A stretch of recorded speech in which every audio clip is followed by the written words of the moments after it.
I know. Right, so I've come over to Industry 13, which is in Barrow-in-Furness in Cumbria. We've got Greg, James, Mike, who all corn it. Is that correct? Yeah. Is it just you three, or is there General managers in here as well. too shy to get in on it? Well, I'll show you first.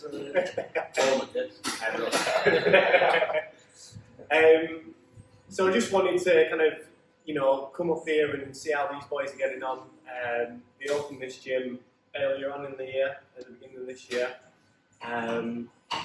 I know Mike and Greg from back in the day, Best of British training camps. So you kind of reached out to me, didn't you, about the class program, and they kind of follow our JST Train Class program. But how did you kind of get round to owning a gym, like thinking you want to open a gym, like, yeah? 2015 was, I think, and we've just been maybe introduced, I think, to CrossFit. CrossFit was probably coming into people's training sort of scope. People had seen it, I think, on YouTube and stuff.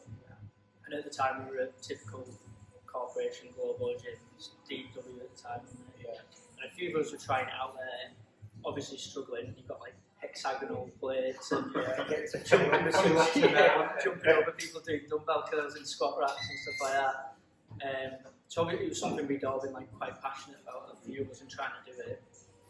And then I think it was just after a couple of months we talked to a few people who are getting involved in it, looked for a few places in the area, and found this little essentially a big garage. Yeah, it was a garage. So, there's a few of us, just like core members, that just want to train and do a bit of CrossFit, step outside of the kind of general global gym world. I think most of them are just on JST programming from that, and I think that's kind of where we jumped around a little bit on JST, and then that's kind of where it evolved from. So just kind of piecing all this together, obviously we had the Best of British training camps. At what point was, the gym kind of coming into it? Was that like, were you guys kind of still at the Globo gym at that point? Or was it the case where you kind of already opened your gym? Yeah, I think we were open for a year 18, maybe a year to 18 months or something like that. We had a core following of 20 people or something at that time. Were you in at this point as well? I'm trying to think, when was that for? You said me when we got them bison plates. That was pretty late on, maybe a year before we moved in, Yeah, so I probably started a year or two before we moved.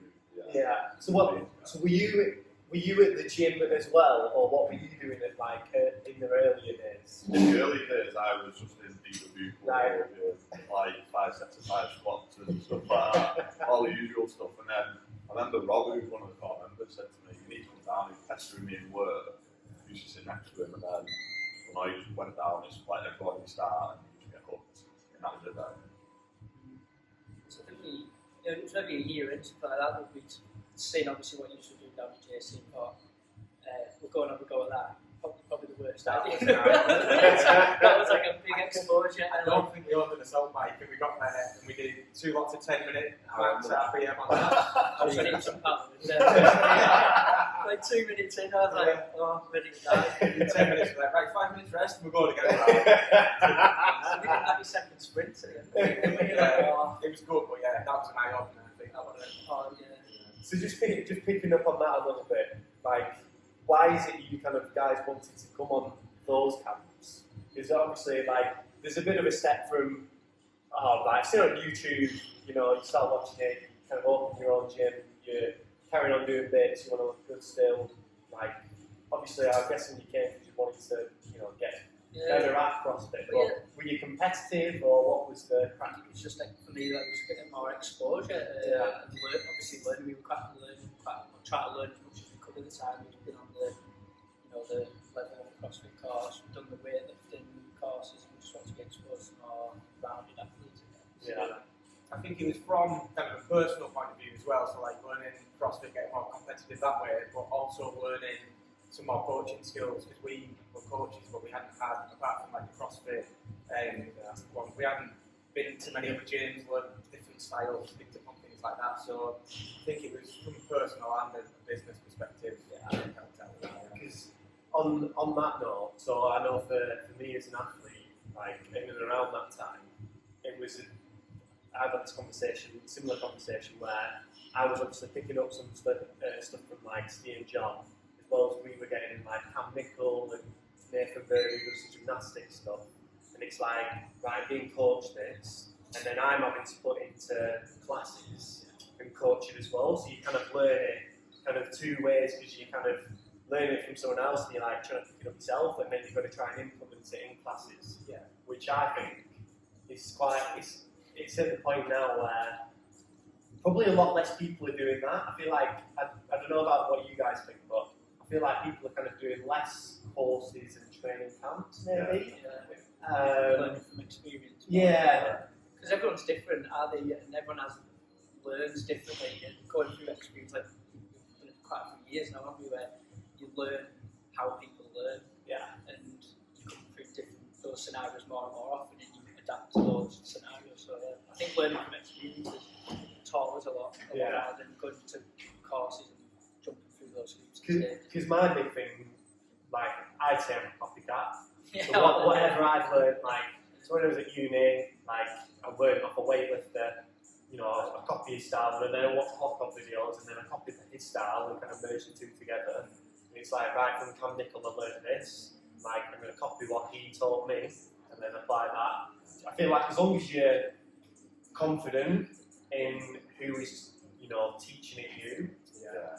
Yeah, definitely. I think that you can tailor it, can't you? That's one of the things, like we've said, like Paddy's joined us, like S&T background. Right, okay. And then Hannah's joined us as one of the coaches who've not been exposed to as much CrossFit. And that's one of the things we've tried to say then, like you've got access through like Instagram, YouTube, stuff like that to loads of awesome coaches.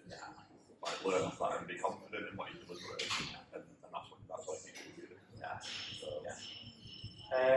So kind of going back to what we were saying before about the gym and stuff, like why did you guys kind of initially, you know, start a gym? This one? Or Let's go back before right that. back. It was just we enjoyed that type of training, didn't we? We wanted to move away from the typical back and buys, that kind of stuff, and to train in a social environment as well, in groups, have a bit of friendly competition between people who were doing similar workouts, like, what score did you get, what weight did you lift, and that kind of stuff. And it makes it more enjoyable. You know, you want to come to the gym, and that's shown from the start of this place. I mean, really, that social element of training makes you improve so much more. When was your Instagram post when you put a picture? I don't know what gym it was, and you like imagining barrel at the facility like that? Well, that was 2015. That I'd just Googled strength and conditioning gym, looked at a few images, and I think it was early 2015. I'd posted on my Instagram saying Barrow is desperate for this kind of training. It was at that time massively bodybuilding. There was a huge bodybuilding sphere in the area, wasn't there? There still is, yeah. But at that time there was loads of bodybuilding gyms, and that was really it. You had like health centres like Nuffield, of course, you know, typical gyms like that. But there was nothing dedicated to social training, strength and conditioning, that methodology. You know, you just have a bit of a crazy brain, maybe. Let's go for it, Let's do it. Managed to go before we opened that one, this building was empty then. Oh, We joked about it, like, amazing to get there. And then 6 years later, we something like that, So 6 years later, from you posting that and kind of you guys saying that. Yeah, well, I reposted it again, didn't I? 6 months ago, saying in 2015 I posted, and the picture is pretty identical. That is unbelievable. That's so cool. Yeah, very weird, like. But yeah, it was just the element of that social training, doing something different, that strength and conditioning, being able to try gymnastics, weightlifting, the metabolic conditioning side of things, and mash it all together in that different style of training. So, like, has that evolved from there? Like, is there a bit more to it now, or like, what's the reason for kind of getting this new, bigger place? Like, does it come from that dream?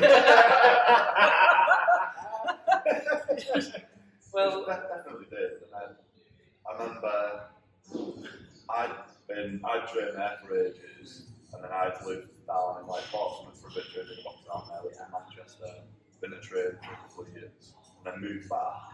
And then James was around, and I remember we all sat around your house one day, and we were just like, we're going to do it, let's do it properly. Are we going to do it? And we were all like, yeah. And then that was it, all in. Like, looking to build it. Before that, I think we were a bit of a crossroads, weren't we? And the gym had just been ticking over, just been paying for itself. It was a hobby, it was a labour of love for us. Obviously, the world had started to change with the pandemic and stuff, and we both got families, so it's like we're putting a lot of time into this. And we're getting our training out of it, we're training with people, but it's not going anywhere.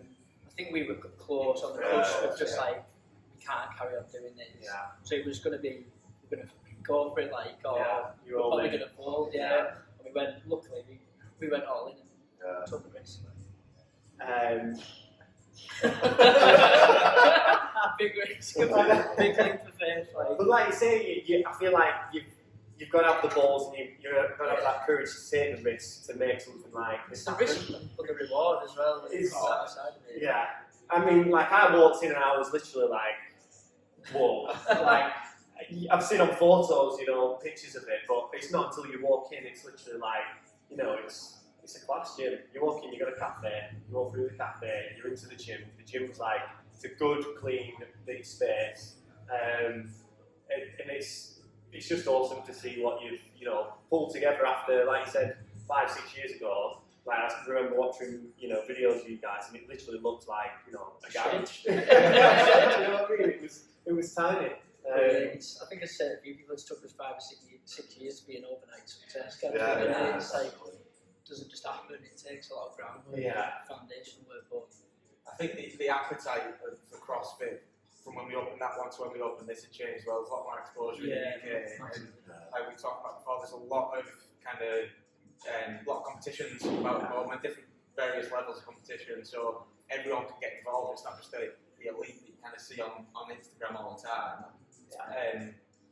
There's massive appetite for it. I think Netflix weird at the time as well, because everyone sees the CrossFit champs, fittest and fittest on earth, and like, I want to go Yeah. I think you're right there. It's just more accessible to a lot of people, isn't it? They're like, what was I going to say on that note? So what made you take the risk? Like, what was it? What made you take that leap of faith? Because you've got to be like, we're all a bit brain dead, I think. I made us a good breakfast. Was it good breakfast? I don't know, it just felt right at the time. It sounds like a gap in the market. It sounds a bit cliche, doesn't it? I know, but it just did feel right. The right people were in the right room at the right time. Yeah. We all had a passion for it. I think, I don't know, we were probably a little bit naive as well, and I think you need to do stuff like that. Yeah. Like, if you're not, and you think about it too much, you'll never do something. So we were all just like going home, like, let's do it. Like the stars in the line with it was all. I think from our point of view, going from two owners to 4, we're like, this is twice as many people here. 10 times. That didn't work out, did it? Because I feel like another key thing that we've not mentioned is, like, as well as here, you guys have other jobs as well. So what is it you do outside of here? So we work in the shipyard as engineers in the submarine business. Is it all three? Yeah, all of us, Yeah, we all work in the same, 4 of us, all have jobs. I mean, like, how is balancing that? Tough. It's hard if you've got like kids and stuff like that. Yeah, Mrs. doesn't like us very I think it's probably easier for you. I don't know, like it's easier for you guys now coming in, like if the family or the family comes in. It's just a family side of it. You can sit in a cafe. It's all about family friendly. Yeah, because we've got other kind of PTs, other coaches that work alongside us as well. It's not just standard, like you're in all day. We can work it how it suits the different coaches best. We've got a good squad, though. Oh, yeah, We definitely, work well together. It's a good team. Pretty flexible out with everyone else out, but it's just managing it all. Yeah. It's Do you know what though? I feel like these days, a gym's got to be more than just a gym. It's got to be like either a gym and like a social space like this where, you know, it's providing two things, or it's got to be like a gym and like a leisure centre where there's a bit more like, you know, a bit more to it. I feel like there's just got to be more than just like the gym for it to kind of happen. Because people are so busy like you guys, it's like two birds, one stone. Like, you know, people can have the children in here while either the rubber off, they're doing a little bit of training in there or whatever. I think we've created that as well. That's social element. I think that's probably one of the big things. That's what these help bring massively as well. Like the community feel, just the social side, just the banter between all the members and like the private Facebook group. Like the way that it's grown, it's a bit awesome. There's no way you go to That's a big thing as well. So on that though, how it like, is it just happened that there's no egos here, or do you guys kind of reinforce that point somehow? Not leave your ego at the door or something like that. Yeah. I think everyone. Just treat everyone as evenly as possible. It doesn't matter if you're some of our top, you know, athletes or abilities, or first time. They just try and teach or. Yeah, I think every member's willing to help other members as well, no matter what level they're at. It's just kind of organic and easy. I think like people like Josh help massively as well, don't you think?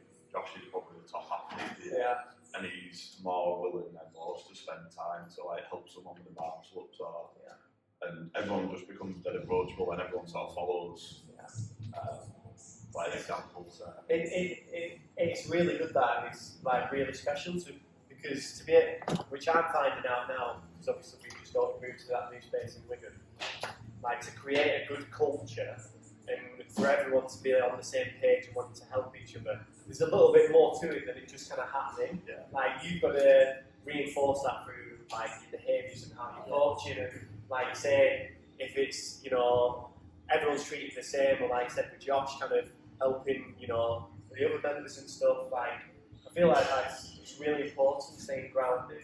I think if you instill those standards in people that people respect, you know, like the coaches and our top athletes, people follow those standards, I think then don't they, and follow what they do. Like just as simple things like putting all your weights away and stuff like that. People see us do shows it. respect. Then like, oh, I'll do it as well. Yeah. So at the start, we were red on kid, like if anyone lets them out, you get punished, and the punishments were awful. So then no one like leaves to get out. And it's perfect. Like, I walked in, it's so clean. There's no plates on the floor. There's no chalk on the floor. Like walking, it's like you should have said outside. I think one of the big things that probably helped, and it was like obviously I came on board when we opened these, and was part of the core member group from the old gym, and there was a bit of concern that like there was a new big gym open, and all the core members from the old spot would be forgotten when loads of big people came, and like these two did an awesome job of making everyone feel the same, and then the family just went from like 20 odd core members to like over 100, like overnight, and it was awesome, and then everyone was the same, and everyone felt part of like a smaller knit community, which felt like right on the really. Like a year ago, over 100 people had gone here and never met each other, or hardly knew each other. And now, after like what we on Saturday, everyone knows everyone. Everyone's families. And I feel like say you've gone from like 20 members to like probably 130 members now, or whatever it is. But you've been open, you know, coming up to a year almost now. I feel like that growth in that short space of time, like that doesn't happen by accident. Like I say, I feel like the hard work you put in to set these standards, and like you walk in and the gym, you know, it does have that wow effect. I feel like, you know, you can see straight away that you've got a good atmosphere here. I've not met many members, but the few that I have met while I've been here have all said hello. like which you can easily go to another gym and they, you know, they kind of try not to make eye contact with you. You're like, I'm trying to, you know, just say alright, whatever, and it's a bit awkward, but yeah, if it's someone new walks in, I think we all try and make, well, Yeah. definitely all try and make an effort to be like them and maybe, you know, talk to them. Yeah, you know, I'm doing like for session right a bit. When we've done like in-house competitions or training mornings, we do like a team, either 3 or 4, but we kind of pick the teams just at random, so it's a matter of level, if you know them, whatever, so people getting to know each other more like that as well, so we've done a few of them. And at the start you're like, I want to go with me, but once you do it and you're in it, it's better and you get to know everyone, and we can help each other. I think we had like a few were signed up for the first comp, and we did like send it sessions where it was like competition style programming, teams of 2s, 3s, 4s, and like I said, putting people with people we didn't know, straight away you get to know each other. And like the team workouts that have been on Saturday on the JST Train stuff has been quality for that, because you just speak to people you wouldn't normally and then everyone just gets to know each other. Yeah. On that note, so I feel like you guys do this very well, and it's funny as well. I don't know if Sandy Gibson was on the same Best of British Training Camp as you two. No. So he won Jolly Sailor, Right. the won Sid this year, won it past couple of times. But so you guys and him as well do very well in nurturing that competitive side of your gym, as well as, you know, just the person that wants to turn up and get healthy and fit. Like, how do you manage? Like, how is managing that? Do you know what I mean? Like, there's a lot of gyms almost kind of hold the members back a little bit by not nurturing that side. Do you know what I mean? Yeah. How do you find that balance? It's a weird one. Like at the start, people wouldn't even thought about competing at all. Like this time last year, they didn't know what a snatch was, clean jerk, anything like that. And then I think, like we mentioned before, some of the coaches, some of the members that have been into it longer are competing, and then they see that like, oh, I want a bit of that. So, like, so we put send it classes on, kind of prepared them a bit. mentally, didn't we? physically, like in-house ones. And then when we were going away, they were coming to watch us, and then next time we've got to watch them. And it's just So it was a floodgate effect after that. oh, yeah. Because we did push a few people, didn't we? We saw talent in people, potential there, and we did push people a little bit to go into the scaled options of physical issues that we went to. Yeah. So in preparing, we did those 70 classes, team events, building them up, Building the confidence. confidence for it. We got a big squad going, didn't we? There was about 30, 40 so we'll compete and just going to watch. Like a third of your gym as well. And then everyone loved it, and they absolutely loved it. Just like, I think, like, I mean, when I joined the box and seen you guys competed, you're like, yeah, I want a bit of that. Yeah. So seeing people do it, seeing people do qualifiers in the gym, and then, like you said, giving them access to the send it stuff, just reinforces that competitive nature. I mean, you've got like box mates for logging scores, and then people look what each other's getting, and that builds that competitive nature. We'll write scores on the boards for people sometimes for like what you've got in the workouts. And I think it's just good. You can have people that were terrified just to come to the gym.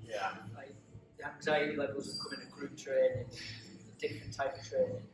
You've got them to the classes, enjoy the classes, and then the likes of Holly and Kat and them, you would never in a million years have thought of competing or going to competition, competed at the last indoor creation and loved it, absolutely loved it. So it's awesome to see people change just like that, you know, just becoming more like less anxious about coming to classes. I think that's where you get like you said, the group training becomes more social. You're not just doing it on your own. So like doing a competition on your own might be a bit scary, but if you can do it to your mates, like it's a little bit less scary in it, so then it makes it more accessible. Yes. And the thing is as well, that confidence that they've now gained in the gym, we probably have that outside the gym as well. And kind of leading on from that, it's probably a question to each of you a bit more individually. It's like, what do you get out of now owning the gym? Like, what is it that kind of makes this place feel special? And, you know, do you, because initially, let's probably be honest, most gyms 5, 6, 7 years ago, probably open a gym so they can train. Yeah, that's why we opened it, wasn't it? Yeah.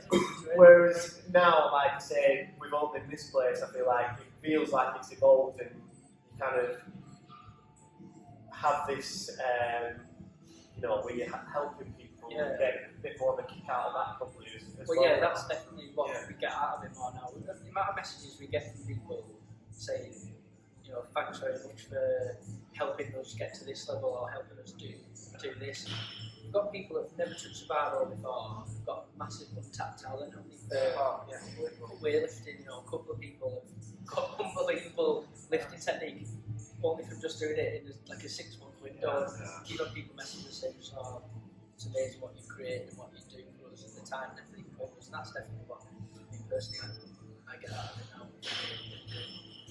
I think, like, especially in the CrossFit community, it gets kind of bandied around quite a lot. But I think from our Christmas social that we had at the weekend, it's definitely seen a massive community. Yeah. Built with I that. was going to say, like, we stood up at the front giving out the awards, and like you look around, all the members are sat there, and you're like, it's like pinch yourself, like, this is awesome, and then giving out one of the awards, Jenna gets up, starts crying, we all look at each other, we've all got a tear in our eyes. Like moments like that, it'd be worth it, really. Definitely. Like I say, it's making people not just fitter and healthier, just making them better people all round. It's been a tough road, hasn't it? Like, we've had some scenarios building up to it, like what happened here when we were we were decorating in there, and I was up on the ladder, fell off the ladder, shattered my heel. Luckily I didn't break my back. Flipping out. We had we'd been given a cherry picker, a diesel cherry picker, to put all like the netting up and stuff like that. And we had all the doors closed because it was raining outside. We were for 8 hours pretty much. His diesel truck was going. I got all like carbon monoxide, tunnel vision on the sofa like this. We were painting the change rooms with like damp-proof paint that they use on the wind turbines. That's how we come walking straight lines from the fumes to the paint. That's the best day of that. It's been like It's some been stories. It's Been a journey, but all worth it to get to that point. I think at the weekend and do those awards and see the community there together and have a good drink with everyone. It's been a mental roller coaster of the year.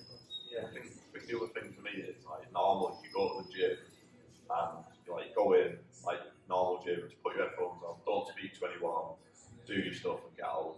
Whereas pretty much everyone comes in here, they'll sit and have a brew before, have a crap with the mates, they'll go in and say hello to everybody, and they'll end up spending like 2 or 3 hours in here. And like we all get in trouble with our missus for spending too much time down here.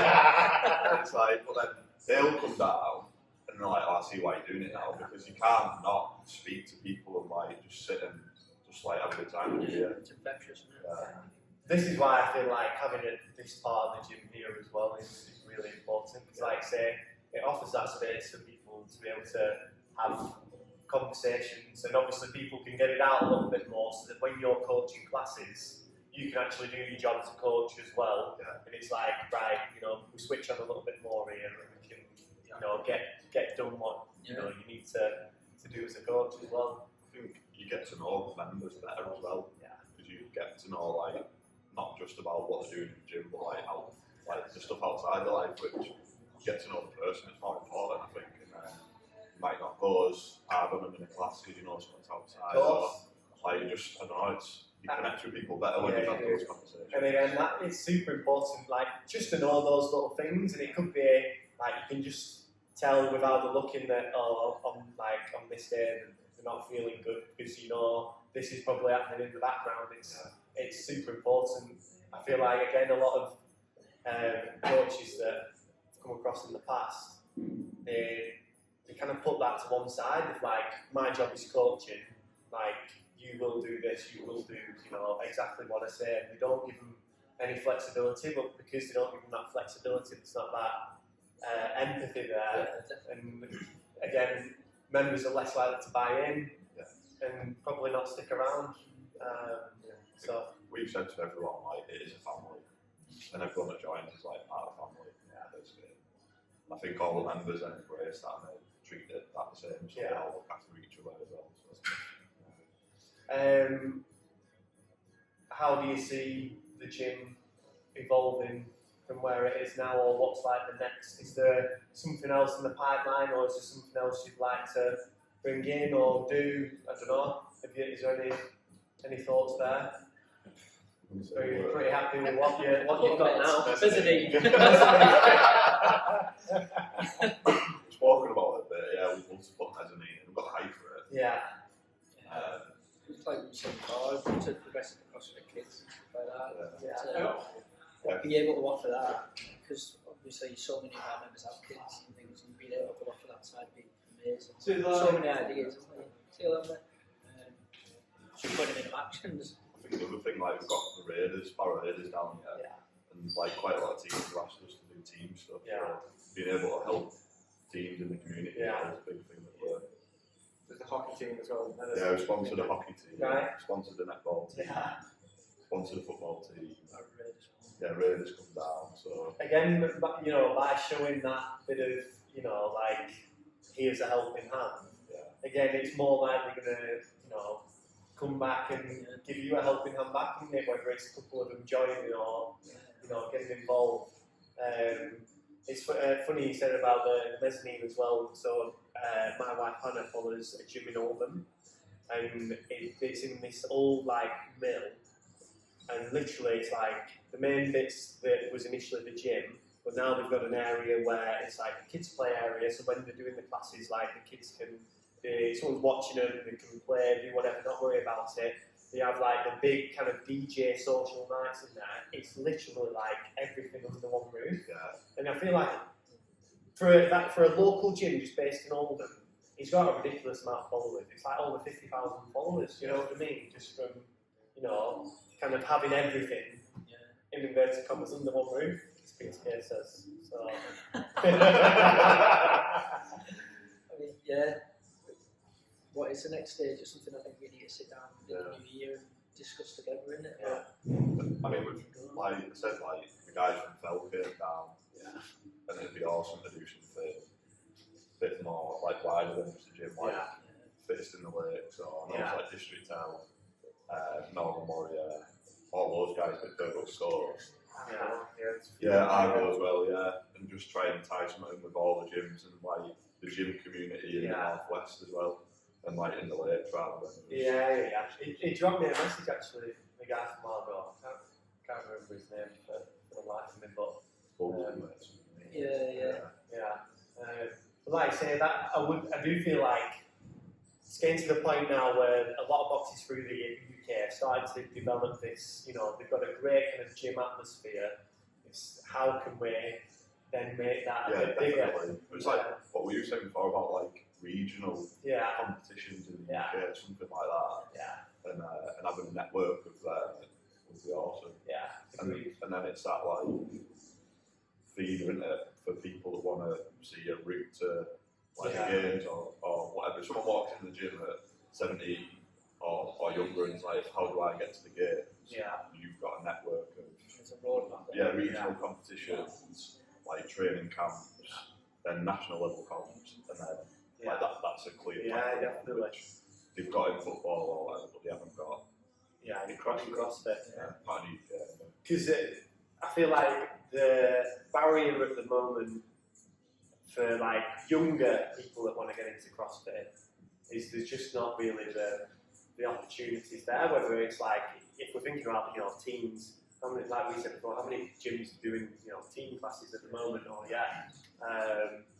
and even if they did get into it at a slightly older age, of maybe like 18 to 21, again, it's still, there's like nothing there as such that's like, right, this is how you should kind of follow this pathway and this is a good way to be able to, if you want to do it competitively, do it, do that. I think that's something that like we've said, because like, obviously you went on the Battle Britain training day and we've all followed like various programs. But we sort of learn ourselves. I've been around a few different gyms, but you sort of learn yourself.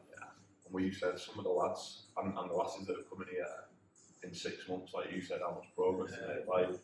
Like Jack and like slowly, like all them lot, come in, they've learned muscle ups after 2 months, do handstand walks, and I'm like, I wasn't doing that. Like anyway, like and it's like, and it's scary when you see like some of the young lads how quick they've progressed just from having access to a gym like this and like coaching, and it's like what could people achieve from having access to that? It's funny you say that. I class you guys as a new gym, and there's RDHFC that we have in South Wales that follow the class programme, and they opened like, it was 3-4 months before you guys, so all the members again have gone through the same process of being like, this is the programme we followed from the start, and they've seen the same, you know, like progress where it's been like loads of the members have got like more muscle ups and stuff, and it's just been like I say, because they've learned good habits from the start. Definitely. It's kind of made quite a big difference really. Whereas it's quite hard to change the mindset of someone that's already like stuck. You know, in the wrong ways.